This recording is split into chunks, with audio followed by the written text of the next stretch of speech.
अस्सलाम वालेकुम। Welcome back to my channel. आज फिर से हाजिर हैं एक इंटरेस्टिंग प्रॉब्लम के साथ। प्रॉब्लम यह है 3 power m minus 2 power n is equal to 65। Find out कर लेते हैं m एंड n की इनकी क्या कीमत है। चलिए स्टार्ट कर लेते हैं। देखो 3 power m minus 2 power n is equal to 65। यहाँ पर मैं पावर लेता हूँ, यहाँ पर भी और यहाँ पर भी। पावर यह है कि 2/2 और यहाँ पर भी पावर 2/2। अगर इनको कैंसिल आउट करके तो दोबारा से वही स्टेप बन जाएगा। अब देखो इनके लिए हमारे पास एक रूल है, वो यह है कि x power a whole power b is equal to x power b whole power a is equal to x power a and b।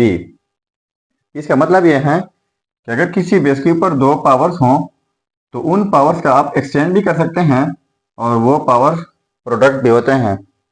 तो यहाँ पर 3 पावर m/2 कर लेता हूँ और होल पावर ये वाला 2, क्योंकि मैंने यह बताया कि पावर प्रोडक्ट भी होते हैं, एक्सचेंज भी कर सकते हैं, इनके साथ हम कुछ भी कर सकते हैं। तो यहाँ पर 2 पावर n/2 हो जाएगा, whole power 2 is equal to 65। अब ये जो है 3 पावर m/2 और यहाँ पर 2 पावर n/2, इनको लेट कर लेता हूँ।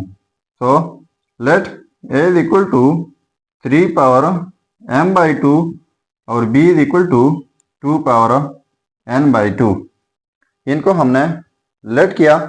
अब इनकी जगह a एंड b लगाते हैं तो ये हो जाएगा a स्क्वायर माइनस ये b square is equal to 65। अब देखो ये तो हम जानते हैं कि अलजेब्राइक फार्मूला है इस तरह a square minus b square is equal to a plus b into a minus b। तो a square minus b square की जगह ये लगाते हैं a plus b into a minus b is equal to 65। अब देखो जिस तरह ये फैक्टराइज हुआ, अब 65 को भी फैक्टराइज कर लेते हैं। तो 65 के कितने फैक्टर्स बन सकते हैं? 5 क्रॉस 13 या फिर 13 क्रॉस 5। ये हैं इनके फैक्टर और साथ में ये भी हैं कि 1 क्रॉस 65। तो ये सारे जो हैं ये 65 के फैक्टर्स हैं। तो इन फैक्टर्स में से मैं एक ही जोड़ा उठा लेता हूँ। तो जस्ट ये वाला उठा लेता हूँ क्योंकि यहाँ पर 13 ग्रेटर है और 5 लेस है। क्योंकि यहाँ पर भी हमारे पास a प्लस बी जो है वो ग्रेटर है a माइनस बी से। तो यहाँ पर भी 13 क्रॉस 5 हम लिख लेते हैं। तो ग्रेटर के लिए ग्रेटर नंबर चूज किया और लेस के लिए लेस नंबर।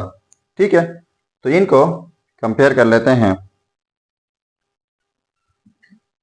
अब देखो a plus B is equal to 13, इनको 1 का नाम देता हूँ और a minus B is equal to, इनको 5 के साथ कंपेयर कर लेते हैं तो इनको 2 का नाम देता हूँ। तो ये दो इक्वेशन हमारे पास बन गई।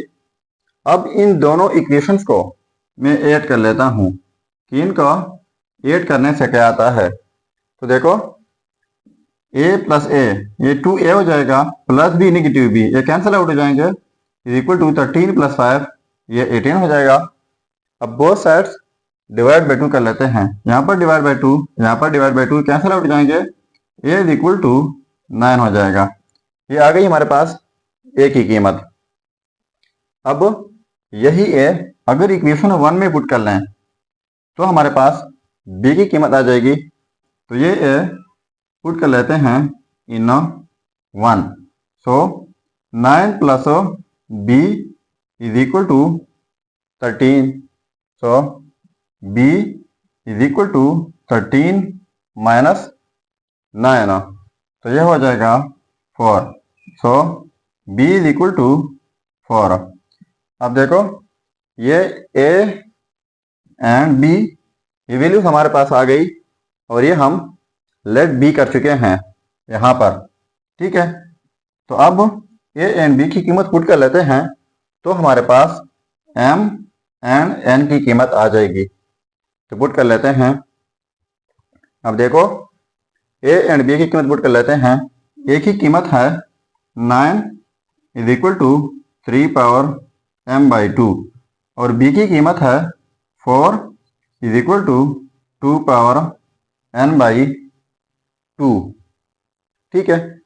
अब हमारे पास m एंड n की कीमत आ जाएगी। तो 9 की जगह लिख लेते हैं 3 power 2 is equal to 3 power m by 2 और यहाँ पर 4 की जगह लिख लेते हैं 2 power 2 is equal to 2 power n by 2।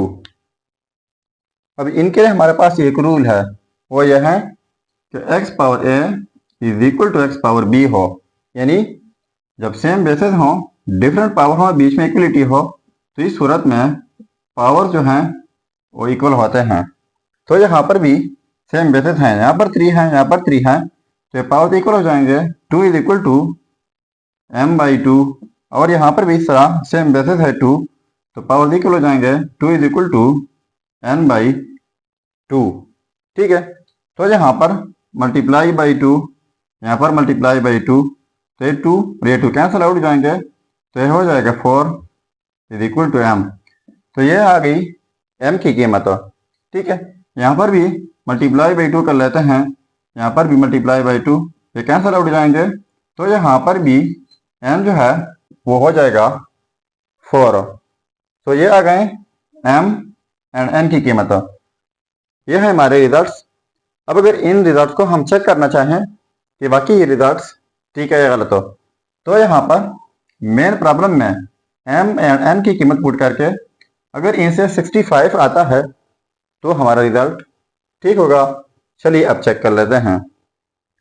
अब देखो 3 पावर m, तो m की जगह 4 माइनस 2 पावर n, तो यहाँ पर भी n की जगह 4 इज इक्वल टू 65।